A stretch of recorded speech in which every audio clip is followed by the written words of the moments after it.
qual seria a melhor definição de hipnose? Olha que bacana, né? Porque existem vários níveis de explicação.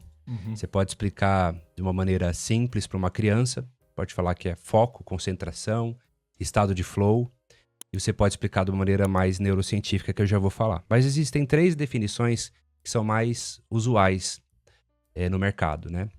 A definição de Dave Elman, que é o pai da hipnose clássica, que diz que a hipnose é um estado alterado de consciência, ou seja, toda vez que eu altero a consciência, que eu saio da vigília e entro em ondas alfa, teta, delta, gama, eu estou num estado alterado de consciência. A definição de Milton Erickson, também um grande expoente, o pai da hipnose conversacional, diz que a hipnose é um estado dissociativo, quando a gente está com a mente consciente fazendo uma coisa e a inconsciente fazendo outra, há uma divisão, né? Por exemplo, você pode estar no dentista ali emprestando seus dentes para um tratamento e você está numa praia passeando na sua imaginação, um estado hipnótico, né? E um grande professor, James Tripp, o inglês, foi meu professor também, diz que a hipnose é o uso da linguagem para alterar a sua percepção da realidade. Ou seja, qualquer linguagem persuasiva que altera o significado da realidade é hipnose. Então nisso entra os gatilhos de marketing, vendas, entra a linguagem persuasiva de um líder religioso, de um político, de um bom vendedor, de uma pessoa muito sedutora, de uma pessoa muito persuasiva, que é extremamente hipnótica, embora nunca tenha feito um curso de hipnose, né? Existem pessoas que são magnéticas, que são hipnóticas, que elas têm a capacidade de conseguir convencer, um poder de convencimento e de empatia fora da curva, né? Então, a hipnose, na verdade, é um estado natural do ser humano. A gente chama de estado naturalista, porque não existe um inventor. Existem decodificadores de um estado que é natural do ser humano. Desde que o homem existe, existe o estado alterado de consciência, né?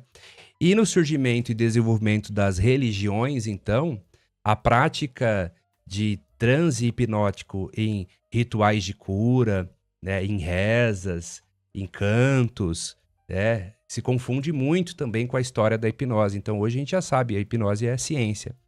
E para a neurociência, que é a minha área, a hipnose é quando acontece uma diminuição da neurovascularização no córtex pré-frontal, movendo-se para a região límbica e ativando regiões da memória, como, por exemplo, o hipocampo.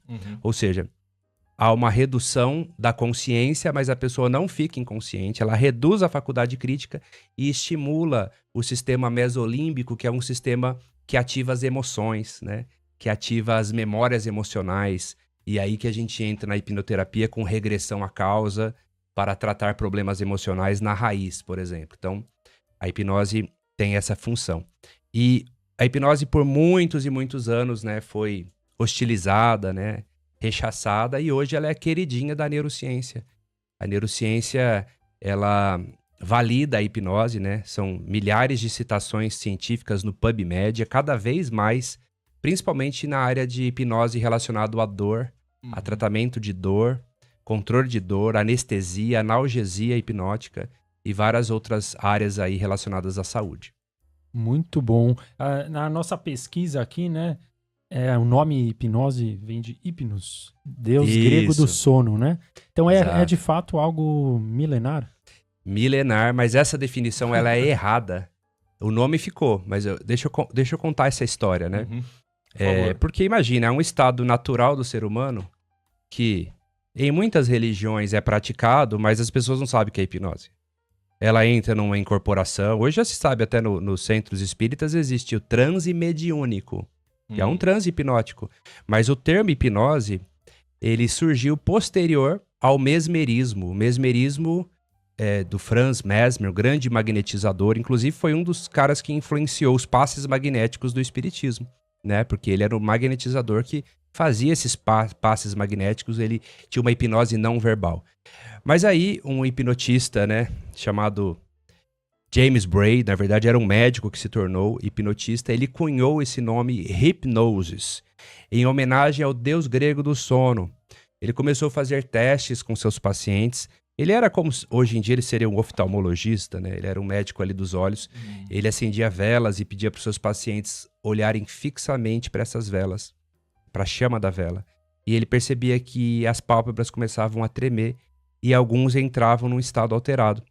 E ele achava que essas pessoas estavam dormindo. E ele, como era muito influente no meio acadêmico e médico, ele deu o nome de hipnose. Mas depois ele veio a corrigir isso, falando que os pacientes relatavam que não haviam dormido. Que parecia que o corpo deles estava dormindo, mas a mente estava muito alerta. Então ele tentou mudar o nome para monoideísmo, que significa única ideia. Que a hipnose é o quê? Um único foco. Eu não estou inconsciente, mas eu estou extremamente focado em uma ideia. Mas o nome não se popularizou, ficou hipnose mesmo, ficou errado mesmo. Assim como a gente fala durma, acorde, ninguém dorme, ninguém acorda, são metáforas para representar esse estado que é limítrofe entre a vigília e o sono. Aqueles segundos que precedem o sono, a gente costuma entrar num estado de transe, um estado alterado de consciência, né? Mas quem vê de fora fala, essa pessoa está dormindo, ela está apagada. Né? Mas não é exatamente sono, é uma faixa frequencial diferente. Que acontece, por exemplo, o movimento REM instantaneamente, que é o Rapid Eye Movement, que é essa trepidação da pálpebra, que vai acontecer em quem está dormindo no melhor sono REM. Depois de 4, 5 horas de sono aprofundado. Lá na fase 4. Isso, que aí já vai ser o sono profundo mesmo, né? A gente induz isso em segundos, né? Com a hipnose, num paciente que é bem suscetível à hipnose, né? E assim, a gente consegue executar os tratamentos nessa faixa de transe. Sensacional. E Lucas, por que a hipnose em geral ela é induzida através do olhar, que você comentou agora? Bacana. Olha, você sabe que o nosso globo ocular, ele precisa de fazer micromovimentos para acessar memória. Se você observar, enquanto nós estamos pensando, o globo ocular faz micromovimentos. Se eu te perguntar assim, onde foi que você passou o seu Natal? Último Natal. Olha, você olhou para cima, né? Verdade. Você foi buscar essa memória. Geralmente olha-se para cima e para a esquerda para buscar memória e para cima e para a direita para construir uma visualização. Então você foi buscar essa informação. Mas se eu tivesse travado o seu globo ocular aqui nesse ponto, aqui nessa caneca, né? Você não conseguiria ter a mesma velocidade de pensamento. Eu ia pensar mais devagar. O seu cérebro ia ter que fazer um outro caminho neuronal mais difícil para encontrar essa informação. Então, é como se nós estivéssemos ocupando a sua atenção. Então, é muito comum nas induções de hipnose usar esse princípio da distração. Olha fixamente para a palma da minha mão. Aí a pessoa está olhando. Enquanto ela está olhando, eu estou sugestionando, relaxe, aprofunde-se.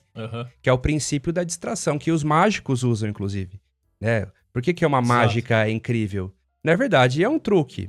Mas, para quem está assistindo, caramba, como é que ele fez isso? Ele te distraiu com uma mão, enquanto ele puxou a bolinha da outra, a carta da outra. Uau, que efeito! Distração.